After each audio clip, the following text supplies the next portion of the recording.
നാരായണായ രാമായണ മാസാചരണത്തിന് തുടക്കം കുറിച്ചുകൊണ്ടുള്ള ഭദ്രദീപ പ്രോജ്വലനം എന്ന മണ്ഡപത്തിൽ ബഹുമാന്യ ഭാഷണം തിരുസന്നിധിയിലെ ഈ വർഷത്തെ രാമായണ മാസാചരണത്തിന് തുടക്കം കുറിച്ചുകൊണ്ട് ഭദ്രദീപ പ്രകാശന ക്രമം നിർവഹിക്കുന്നതിന് വേണ്ടി നമ്മളുടെ ക്ഷണം സ്വീകരിച്ച് നമ്മുടെ ക്ഷേത്രസന്നിധിയിലെത്തിയ ആദരണീയനായ ശ്രീ നാരായണൻ വിശ്വാസപരൻ ഭഗവാന്റെ നാമധേയത്തിൽ ഈ മണ്ഡപത്തിലേക്ക് ക്ഷണിക്കുകയാണ്.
ഈ വർഷത്തെ രാമായണ മാസാചരണത്തിന് തുടക്കം കുറിച്ചുകൊണ്ട് ഭഗവാന്റെ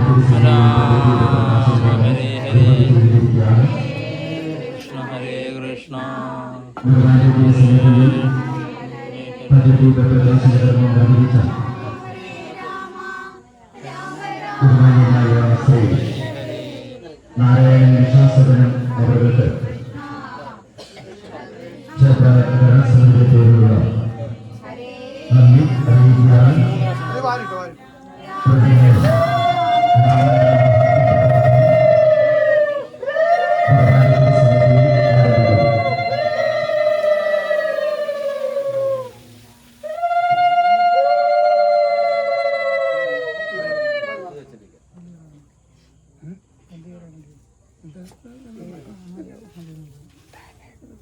കർക്കിടകം രാമായണ മാസമായി ആചരിക്കുന്നതിന്റെ പിന്നിൽ നിരവധി കാരണങ്ങൾ ചൂണ്ടിക്കാണിച്ചിട്ടാണ് നമ്മുടെ ആചാര്യന്മാർ പറയാറുള്ളത്.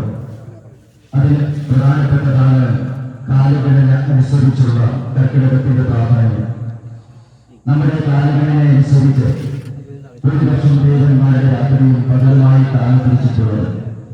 ദക്ഷിണായനം ദേവന്മാരുടെ രാത്രിയും ഉത്തരായന ദേവന്മാരുടെ പകലുമാണ്.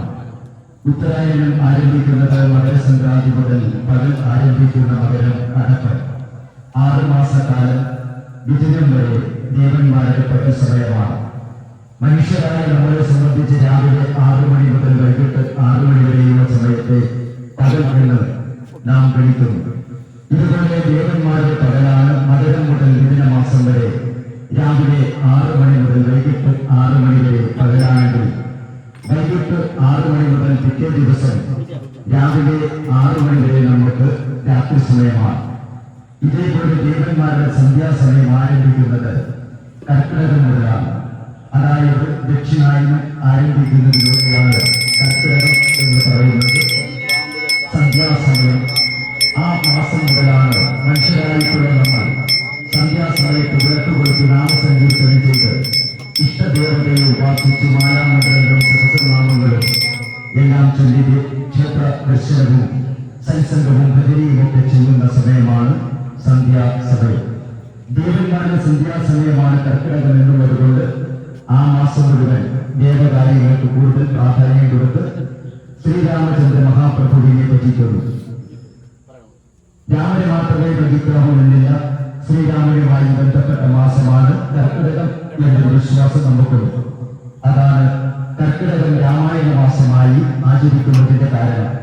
അതിന്റെ കാരണം രാമൻ കർക്കിടക യജ്ഞത്തിൽ പുണർദം നക്ഷത്രത്തിലാണ് ജനിച്ചത്. രാമായണ വിധിയനുസരിച്ച് നമ്മൾ എല്ലാവരും ധരിച്ചിട്ടുള്ളൂ. അതുകൊണ്ട് കർക്കിടകം ശ്രീരാമചന്ദ്രനുമായി ബന്ധപ്പെട്ട മാസമാണ്. അത് കർക്കിടക യജ്ഞത്തിലാണ് രാമഭജനം എന്നുള്ളത് കൊണ്ട് നമ്മൾ ശ്രീരാമചന്ദ്രനെ ആവാഹിച്ചുകൊണ്ട് ഭജിച്ചുകൊണ്ട് നല്ലൊരു നാളേക്ക് വേണ്ടി നാം